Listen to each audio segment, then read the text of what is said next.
Hey, good morning, everyone. Glad you're here for a special live edition of Team Melli Talk. Really excited for this, obviously. As we know, Iran will be playing Hong Kong pretty soon. But before I even get to that, just want to thank everyone for all the support. Really do appreciate it. And, also, I didn't check out the recent scores, but I saw that Iraq defeated Japan 2-1. I think everyone who's been saying that Japan's going to win the tournament, I don't know. I don't know how this is going to change everyone's minds that quickly, but this is pretty interesting. This cannot be denied. So anyways, though, let's not forget Iran's match is coming up in about 3 hours. Let's not forget Iran will be playing against Hong Kong at the Khalifa International Stadium in Doha, Qatar. And of course, when talking about the national team of Hong Kong, their first match, it was a 3-1 loss to the United Arab Emirates. They also had some goals disallowed too. So of course that wasn't really, I feel like, and you'll see, and of course when talking about a lot of that had to do with VAR. And for this episode today, I do have an interview though coming up that I'll show you in pieces that I had with an expert of Hong Kong football. So I think you should like. I think I'm definitely looking forward to it. And of course, I also want to say good morning to everyone out there, whatever it is you're doing. I also have my chai ready. I also have some dates. Yeah, I guess part of me has kind of turned into my dad, but I guess these things happen. And I could see some of you on the live chat. Thank you so much for being here. It really means the world that I could see you all here. I see those of you saying hello. Some of you saying hi from Denmark. Hello to you all. Let's see, as for the lineup yet, I've not been able to really find a lineup just yet. I think it should be coming out soon though. Okay, so having said that, let's take a look at how Iran has done so far. Well, there's really not too many surprises here, but a 4-1 win over Palestine. Obviously, in a few hours, Iran will be playing Hong Kong. And then on the 23rd of January, Iran will be playing the United Arab Emirates. So, let's see, the next thing I was going to say. Actually, yeah, now I do know what to say. Is that Palestine and the UAE finished tied. They played to a 1-1 draw. So, obviously, a win for Iran over Hong Kong will definitely put Iran, of course, it will clinch Iran a spot in the next round. But this is not something that we're really stressing. Let's be honest with each other. Okay, so having said all that, I'm going to go ahead and before I get to the interview I had with Chris Lau of Offside HK, let's not forget that this is not the first time Iran has played Hong Kong in the Asian Cup. I know, of course, in recent matches, if you saw my previous video of Team Melli Talk, Iran did defeat Hong Kong 4-0 in World Cup qualifying. It's weird because for a long time, Iran barely ever played Hong Kong. But then all of a sudden, ever since 2002 World Cup qualifying, Hong Kong has become a common opponent. It's pretty strange how things work out. But like I said, let's not forget, the last time Iran played Hong Kong in the Asia Cup was back in 1968. So let's take a look at those highlights. The match between Iran and Hong Kong took place in the 1968 Asian Cup, and this tournament was actually hosted in Iran. And the highlights you're seeing of this match took place at Amjadieh Stadium in Tehran. This was before the Azadi Stadium became the home stadium for Iran. And of course, on this day, Iran was victorious. The first goal was scored actually by Homayun Behzadi in the 70th minute.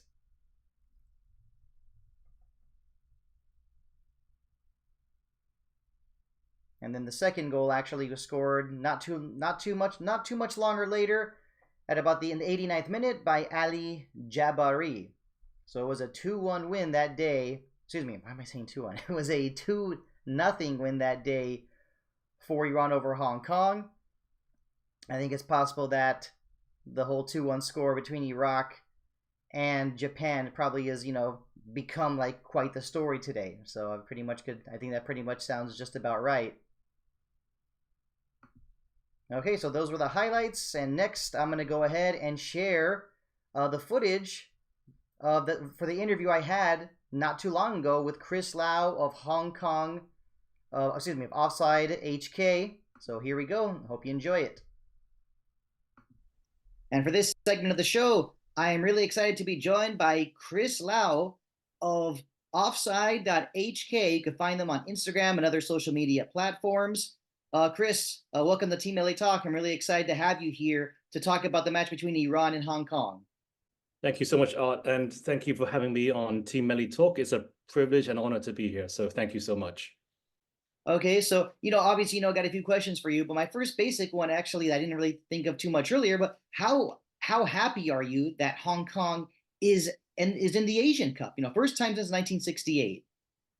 Yeah, I mean, Hong Kong is a football crazy place, and I mean, we have a local league which really was one of the leading leagues in Asia in like the 60s, 70s, and 80s, but the national team have never really I would say performed on the international stage. So this is Hong Kong's first Asian Cup since 1968. Hong Kong actually hosted the first Asian Cup in 1956, and not many people know that.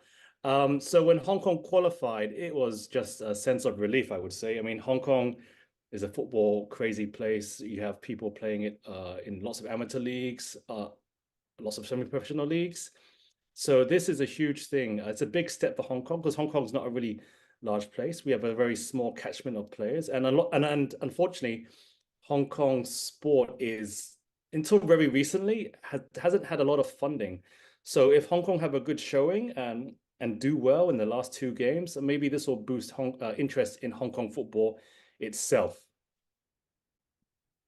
Thank you for the explanation. I think it's great to hear so much more about football in Hong Kong, because I think a lot of our viewers, would not be very would not know so much, to be honest. So thank you though for that explanation. It's great to hear. Let's talk about what's been going on recently. I know in the first match for you guys, Hong Kong was defeated 3-1 by the United Arab Emirates. But from your point of view, I mean, what are some of the positives you took from that match against the UAE? Yeah, it was a really exciting game. I think Hong Kong definitely held their own. I mean, I would say Hong Kong have very low to little expectations on how they will perform against, say, the UAE, Palestine, and Iran. So Hong Kong's manager, Jorn Anderson, he really likes an attacking 4-3-3, and he definitely played it against the UAE. I mean, the attacking trio of Matthew Orr, Poon Poon Him, and Evans Camargo, they had their fair share of chances against the UAE. And I mean, if they were just a little bit more clinical and just had a little bit more luck, I mean, the scoreline would have been very different. So Hong Kong have a very high press, and you could actually see in the game that the UAE was struggling against this. And like, it wasn't until the UAE's opening goal that that the UAE actually seemed to finally get into the game and like settle down a little bit, because Hong Kong were pressing them so high. And then when Hong Kong equalized through Philip Chan, interestingly, it was the 1,000th goal ever scored in the Asian Cup finals. So that was very historical. So Hong Kong started the Asian Cup in 1956, and then they scored the 1,000th goal in 2024. So that was pretty amazing. I would say VAR played a huge role in this game. I mean, the first goal for the UAE, that was a very controversial penalty. And then their third goal was also another controversial VAR ruling decision. And then Hong Kong actually scored a second goal through Michael Ulanbalazo, but his goal was cancelled out by VAR. So this was a very VAR heavy game, and I think it really it was a real sucker punch to Hong Kong, because they played really well and they really deserved to get a bit more out of this game. I mean, the defense of Oliver Zherberg, Li Nanghai, Yu Nam, and Chen Xin-chi, they played very well against the UAE, who are much higher ranked in the FIFA rankings than Hong Kong. So it was a defeat, but in a way, it showed that Hong Kong do have some fighting spirit, and we'll see how they do against Iran.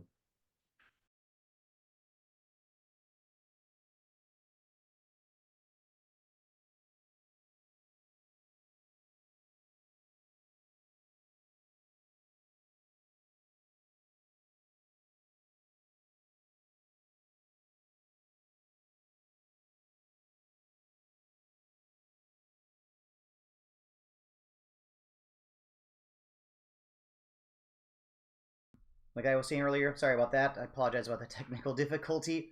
Like I was saying earlier, as you just heard, and I also said earlier, VAR did have an influence on this game. Hong Kong obviously was not very happy having a goal disallowed. And to be honest, I really can't. I'm not a big fan of VAR either. It's like, well, you know what? Sometimes it helps out, sometimes it doesn't. But you heard him talk about Hong Kong like wanting to play an attacking 4-3-3. That's so definitely something to keep an eye on when Iran will face Hong Kong in a few hours.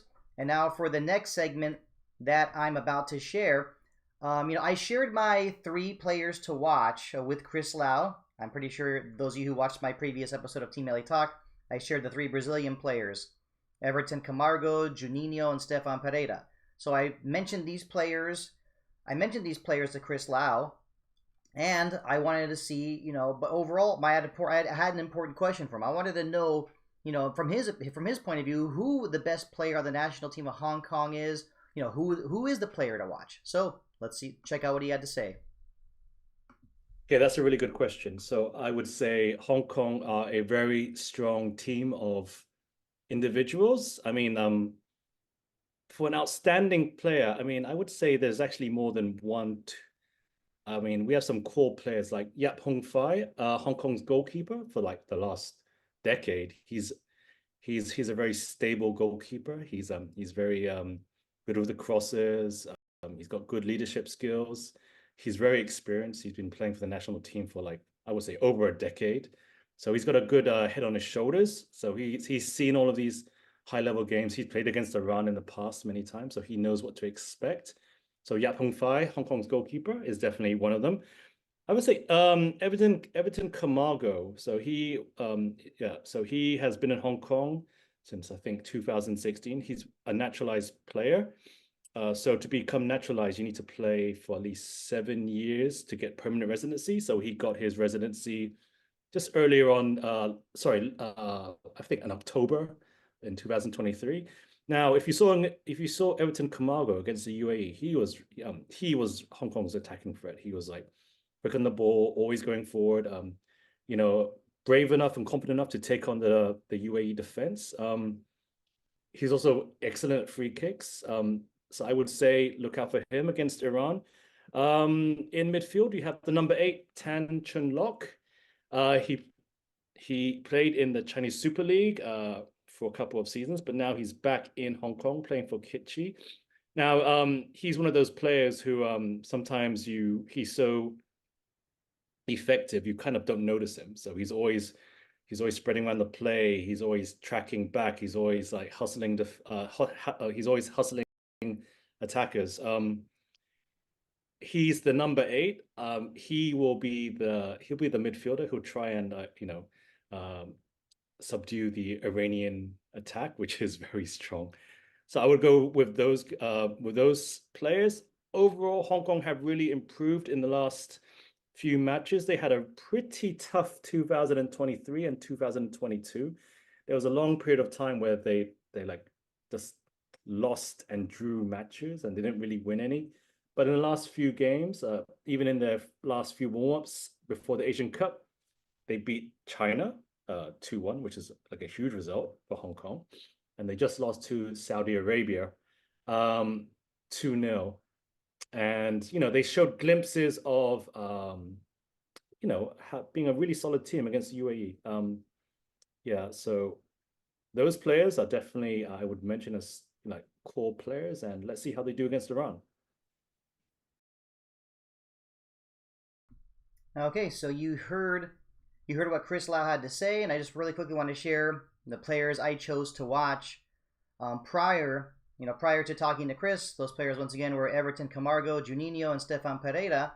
But obviously, from hearing what Chris Lau had to say, his players to watch out that he shared with me, you heard it: goalkeeper Yap Hong Fai, also midfielder Tan Chun Lok, and of course cannot forget about Everton Camargo. So that is, I'm glad one player I chose. I'm glad that one player I chose he also agreed with as one of the players to watch. Okay, so I hope you've been enjoying this so far. Really appreciate everyone being active on the chat. I like the confidence and people saying that Iran will win the Asian Cup. Of course, I have a game-by-game approach, obviously. Let's see. I do have another segment to show, though. So, like I said, I do have another segment to show. The conclusion of what I asked Chris Lau. I wanted to know his prediction for Iran versus Hong Kong. So, without further ado, let's check it out. Chris, I really appreciate you taking the time to join me on Team Melli Talk. I really learned a lot. Thank you very much. And before I let you go, you got to share your prediction for Iran versus Hong Kong with me. Okay. All right. So there was a very positive result in the Asian Cup. Not sure if you saw that result when Hong Kong beat Iran in the sorry, not the Asian Cup, the Asian Games. The Asian Games in October. So Hong Kong beat Iran 1-0 in the Asian Games in October. That was a promising sign. But they did just play in the World Cup qualifying where I think Iran did beat Hong Kong 4-0. Look, Iran have such a great forward line with players like Taremi and Sado Azum. Yes. If Hong Kong can subdue these two players, I mean, it's going to be tough. I would say I would like to have a draw, but we also have to be realistic. I just see Iran maybe just edging this game, but let's go for Hong Kong. I'm going to be positive. Let's go for a draw, 1-1. All right. Well, I'm sure a 1-1 draw for Hong Kong would basically be the same thing as a victory. That's for sure. Yeah. Chris, once again, thank you for joining us on Team Melli Talk. It was a pleasure to have you. Thank you so much, and all the best to Iran as well. Okay, so hope you enjoyed what you just saw. And of course, if you're interested in checking out the Instagram page, that's offside.hk. So find them on Instagram, and of course, also you can find them on Twitter or X, however you want to refer to this. The handle, of course, you can see on the screen. It's offside HK, so no dot on that one. Okay, so once again, a special thank you to Chris Lau for taking the time to join me on Team Melli Talk. It was really great to talk about. It was great to talk about the national team of Hong Kong, but it was also great to learn more about the national team of Hong Kong, and it was great to learn how Hong Kong is a football crazy place, because I never would have thought about that at all. So yes, once again, special thank you to Chris Lau. Okay, so taking a look at the chat, I can see there's definitely some activity here. I appreciate it. Let's see. Someone's asking me, what do you say all about those teams in the same bracket as Iran? Well, I think I probably said a lot of the same things. I mean, that the other football experts have said. And that is that, yeah, Iran's side of the bracket, if they win their group, their side of the bracket is definitely not as difficult. And everyone is expecting that Iran will probably play South Korea in the quarterfinal. So that would be the huge test in getting to the semifinals. And, one of my friends who was actually a guest on the show recently, he even said that, if Iran were to get to the semifinals by this route that we're talking about, then they would likely play Qatar or Uzbekistan in the semifinal. But look, we got to wait and see how things go. It's easy to make predictions early on, but Iran has not even played its second match of this current Asian Cup. Okay, so that's pretty much where I'm leaving it there. And also, let's not forget that Iraq scoring a 2-1 victory over Japan. Has Iraq now emerged as a possible contender? I mean, I know some people are gonna. I know right away people are. I don't think so, but I mean, some people might say yes. Some people might be saying that Japan just had a really, really bad game. So, sometimes these bad games turn out to be very good. I'm pretty sure a lot of you know what I'm talking about. So, if you go back to the 2022 World Cup, Argentina lost to Saudi Arabia. You saw what Argentina ended up doing after that. Okay, so let's see. Also, one other thing I want to say. So you heard Chris Lau's prediction. He's hoping for a 1-1 draw. I mean, first he said he thinks Iran would edge out Hong Kong. But he was being more positive, from his point of view, that perhaps a 1-1 draw, would be his ideal prediction. But when looking at the predictions that everyone shared on my Instagram page, Team Melli Talk Instagram page, I think out of all the 27 predictions that everyone made, only one person's prediction had Hong Kong scoring a goal.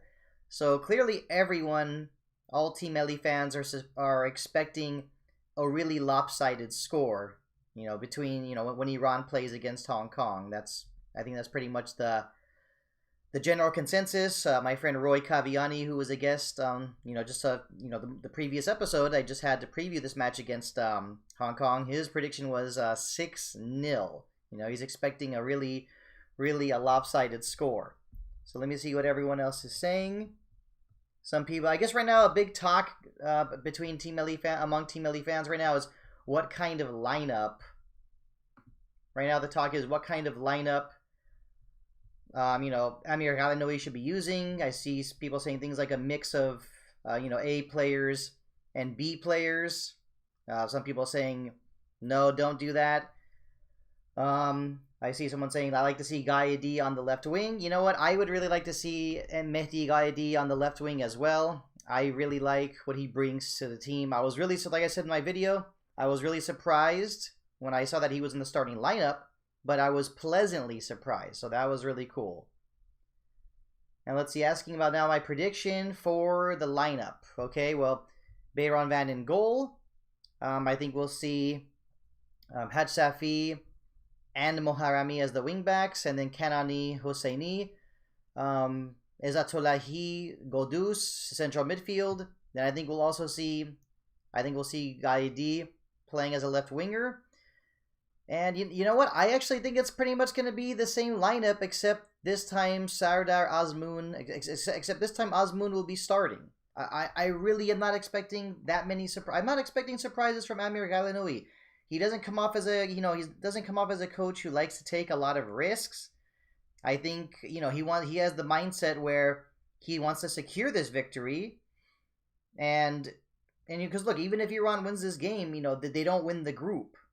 That's for sure, because they would have 6 points and UAE has 4. And going into that final game, it means that if UAE were to win, they would win the group. So if this was a game where Iran could win the group, then I would expect Ghalanoui to, change things up a little bit more against the UAE. So, we'll see what happens. We'll see how things go.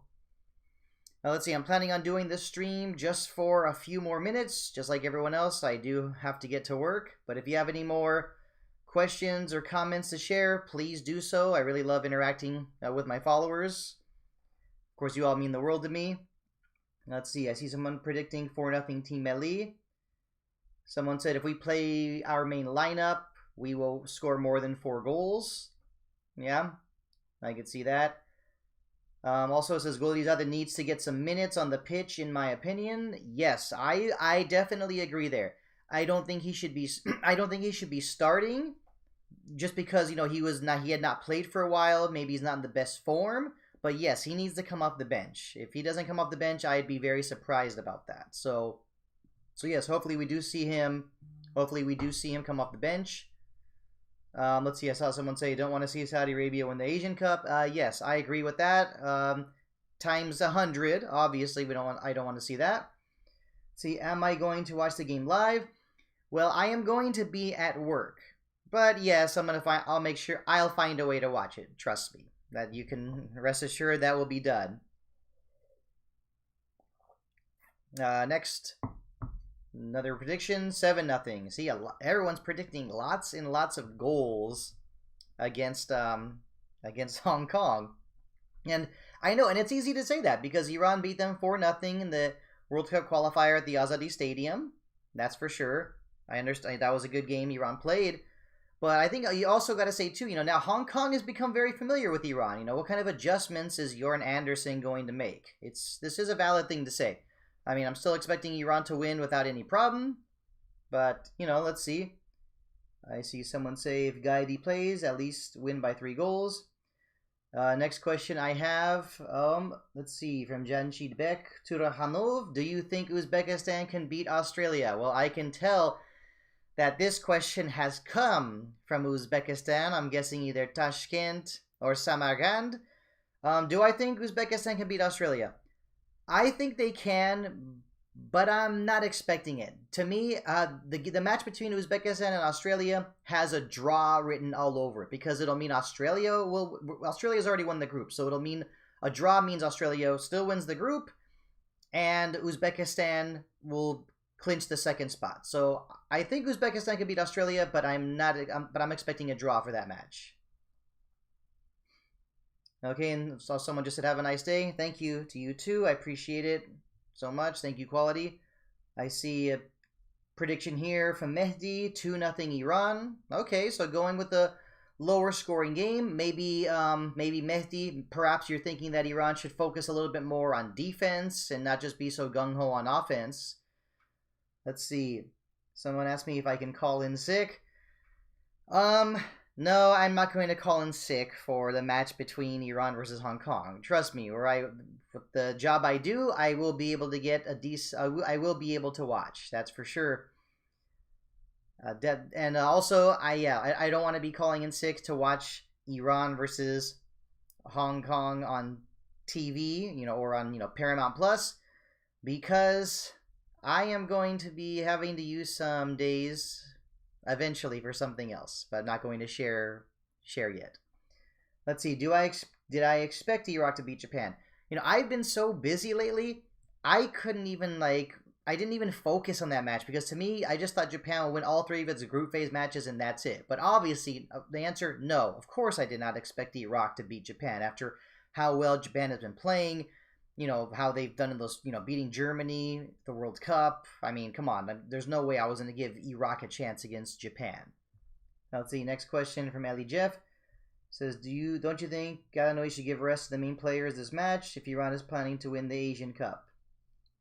I don't think Galanoy should give rest to the main players. Like I said, you know what? Actually, it's a good question now. Give rest to some of them, maybe give rest to a couple players, not to all the main players. Give rest to a few players, okay, I don't think that's a bad idea. But like I said, if they were in a position, like if they won this game, if this game meant winning the group, and the third game against UAE meant nothing, then yes, that's where I could see resting more players to be ready for the second round, absolutely. But I don't think they should rest too many players today. That's just my opinion. Someone said, "What's my job?" I am a teacher. So yes, I'll have a way to watch. Trust me. Okay, let's see. Jamshid Bek also said Iran may face Syria in the round of 16. Did you see Syria, which is only defense team? I did actually watch some of the game yesterday in the morning between Australia and Uzbekistan. No, actually, correct me. I saw the last part of the game between Australia and Syria. Sorry about that. And yeah, Syria really was not very impressive. I agree. They were just sitting back pretty much. Okay, and I'm seeing some very nice comments here that I should make more live streams. Thank you so much. I definitely want to do some more, and I appreciate you all being here. Let's see what Mehdi also had to say. Okay, so Mehdi said avoid using terms like doerage for some of the Hong Kong players means mixed breed. Okay, well, yeah, I'm not really sure what Amir Galanoy has been saying in his interviews. I just know, when there's sometimes he's probably said something I didn't agree with. I made sure to call him out. Obviously, after that match against Uzbekistan where Iran and Uzbeks tied 2-2, I definitely called him out there and had some very good information to share why he was wrong for what he said, because obviously his second half substitutions were not top notch. But at least for this Asian Cup, it'll be nice that Ali Golizadeh will be able to come off the bench. That's something I definitely look forward to. He's a very good sub to have off the bench. I actually think in some matches, and to be honest, going into this game today, maybe it would be a good idea. I mean, if not today, maybe the next game. It would be a good idea to start Mohebi and then maybe have Gaidi come off the bench. I think Mehdi Gaidi has the ability to be that super sub where, he comes off the bench and he just has, like, for the last 30 minutes, plenty of speed, and he's tough to stop. I really like what he does. Okay, someone said if you're a teacher, send your students out for a 90-minute break. Thanks for that. Well, like, I really like the humor here. Obviously, that's not going to happen. Can't be doing that. I'll be getting in trouble for that. Let's see. Satarami said Iran will win the Asian Cup yesterday in an interview. Okay, well, I have not seen that interview. But I do remember prior to the start of the Asian Cup, Taremi's words were not what you called, like, hey, we're here to win, we're going to take care of business. It was more of like, we'll see what happens kind of thing. So you don't really want him having that kind of approach, to a big tournament. So yeah, I hope you all like my Team Melli Talk mug. And everyone, I'm gonna have to be wrapping things up soon because I do need to get going. It's busy day, just like we all have. And obviously, I'm looking forward to the match between Iran and Hong Kong. And see, I just saw Puria come on. Iran 5-0 against Hong Kong. Hey Puria, glad you're here. 5-0 would be a great score. Like I said earlier with the predictions on Instagram, there were a lot of lopsided score predictions. That's for sure. So, having said all this, I just want to thank you all for taking the time. Excuse me. Just want to thank you all for taking the time to be here. It really was a lot of fun. I was definitely looking forward to this. But yeah, I plan to do more of these in the future. I think possibly before the match against the UAE. Let's see what happens. I think I should be able to have something ready. Someone said, please give Samango Deuce today. Save Samango Deuce today. We need him later. Yeah, I mean, if he needs a rest, sure. I mean, I guess that would mean Ezatolahi and Ibrahimi in the starting lineup. Okay. And let's see. And someone's asking about the price of Iran shirts. Well, I don't really want to share that on a live stream right now. But if you like, you could send me an email, teammellitalk@gmail.com, or send me a message on any of our social media platforms. The handle is @teammellitalk. Cannot miss it. Okay, let's see. Mehdi was saying Ramin Rezaian, Azmoun, Mohebi, and I guess he's saying Hosseini will start. Okay, well, we'll see what happens. So like I said, everyone, it's been a lot of fun, but I really do need to get going. Thank you again for being here. I appreciate all the support you give me. I appreciate it all. You guys mean the world to me. So let's hope Iran takes care of business against Hong Kong. I'm predicting a 3-0 victory for Iran. So once again, thank you for being here, and let's go Team Melli.